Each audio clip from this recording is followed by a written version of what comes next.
Hi, I'm Scott at ediblemusic.com. One thing that you find when you're applying EQ and compression processing to your mix is that you're shaping the sound so that it can fit the way you want it to within the mix balance. In doing so, you're usually taking away some of the dynamic variation in that sound. Same with if you're working with samples or loops, there might not be a lot of dynamic variation to begin with. So as a mixing engineer, your job is then to reintroduce or to introduce some of the dynamic variation so that your song can have a sense of movement. This is a really important and also a really creative aspect of mixing. And it's a way for you as the mixer to give attention to how the song plays out. There are different sections in the song, different moments, different transitions, and automation is a way to emphasize those and to help the song maintain as much interest throughout its playtime.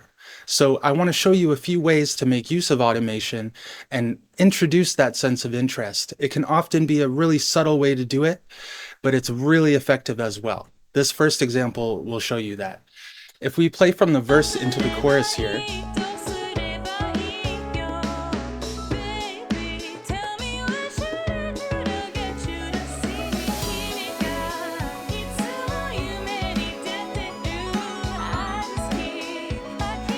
so that cymbal splash helps to introduce the chorus there, but one thing that you might consider doing is to add some volume automation on your master fader and just pull the volume up even just a half a dB or so.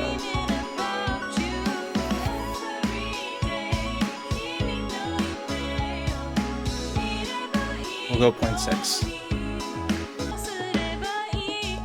0.6 is not a lot, but you'll find now that as the chorus comes in, there will be a bit of a lift.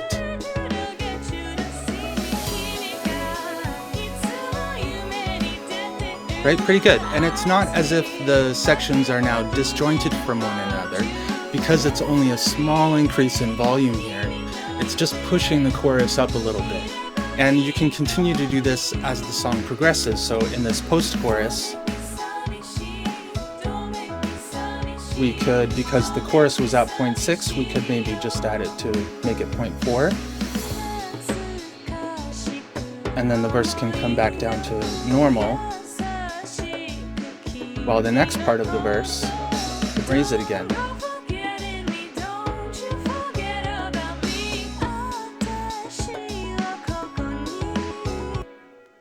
So that's one example where you are thinking about the song in sections and using the master fader automation in order to almost follow the arrangement of the song and the dynamics of the song as it moves forward. Another thing that you can do is to focus on specific instruments, where as we come out of the chorus, I've added some automation to the drums here, where they'll come down a little bit to make room for the hand drums.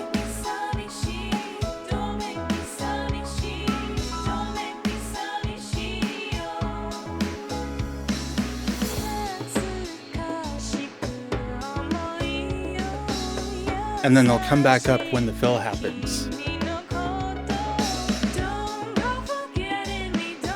In combination with using volume over the course of the song then, you can also use it on individual elements to move them forward or backward depending upon which one deserves emphasis at specific points in the song. I'll show you one more where you can do this using effects as well. So far we've just thought about volume automation. This is also volume automation, but instead of automating the volume of a track, we're going to automate the volume of a return track. So in the post-chorus here, I've set up a reverb for the background vocals to be sent to. That's these vocals right here. And I'll just solo the effect. Right, so a big washy reverb.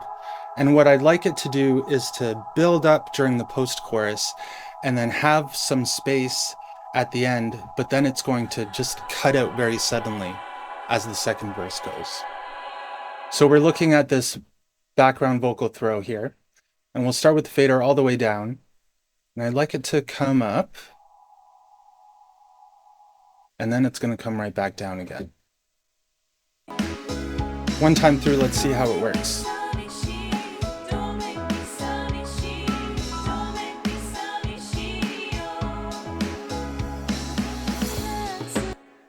I'd actually like that to be even louder.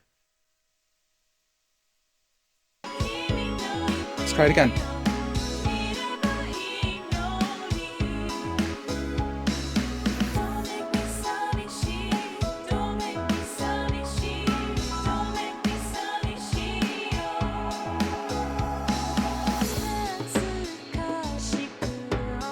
Pretty good. And here too, it's paying attention to the distinction between sections of the song.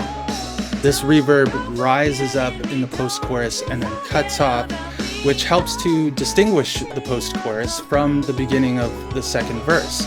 So when you're adding some automation, think about how you can use it to emphasize the different parts of the song.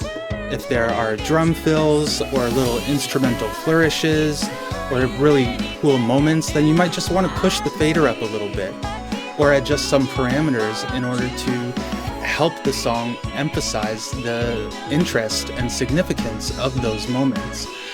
This is how you create a mix that moves, and you can be very subtle with volume automation like we were on the master bus. I recommend being subtle on the master bus generally anyhow, but you can also be quite dramatic with it, as I was with the vocal reverb throw, where it adds a whole new big wash of sound, but then in order to really take advantage of that, then the sound cuts off very suddenly to help it into the second verse. So think about how your automation can move with the song as well, and it will have a really great effect on your mixes. Try it out.